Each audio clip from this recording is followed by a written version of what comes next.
ನಮಸ್ಕಾರ ರೀ. ಇವತ್ತು ಮಧ್ಯಾಹ್ನಕ್ಕೆ ಒಂದು ಸಿಂಪಲ್ ಆಗಿ ಈಸಿಯಾಗಿ ಒಂದು ಬೆಂಡೆಕಾಯಿ ಪಲ್ಯ ಮಾಡ್ತಾ ಇದ್ದೀನಿ. ಬೆಂಡೆಕಾಯಿ ಕಟ್ ಮಾಡಿಕೊಂಡು ಎಣ್ಣೆ ಹಾಕಿ ಸ್ವಲ್ಪ ಹುರ್ಕೊಳ್ತಾ ಇದ್ದೀನಿ. ಬೆಂಡೆಕಾಯಿ ಹುರಿದಾಗಿದೆ. ಇವಾಗ ಪಲ್ಯ ಒಗ್ಗರಣೆ ಹಾಕೋಣ. ಇದು ಗಾರ್ಲಿಕ್ ಬೆಳ್ಳುಳ್ಳಿನ ಸಣ್ಣದಾಗಿ ಹೆಚ್ಕೊಂಡಿದ್ದೀನಿ. ಒಗ್ಗರಣೆಗೆ ಫಸ್ಟ್ ಅದನ್ನು ಹಾಕಿದರೆ ಅದರ ವಾಸನೆಯಿಂದ ಪಲ್ಯಕ್ಕೆ ಒಂದು ಬೇರೆ ಥರ ಟೇಸ್ಟ್ ಬರುತ್ತೆ.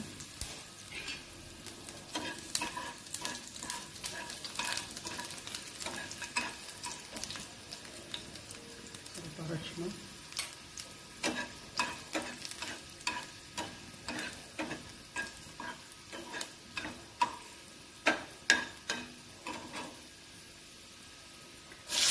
ಮೆಣಸಿನಕಾಯಿ, ಈರುಳ್ಳಿ,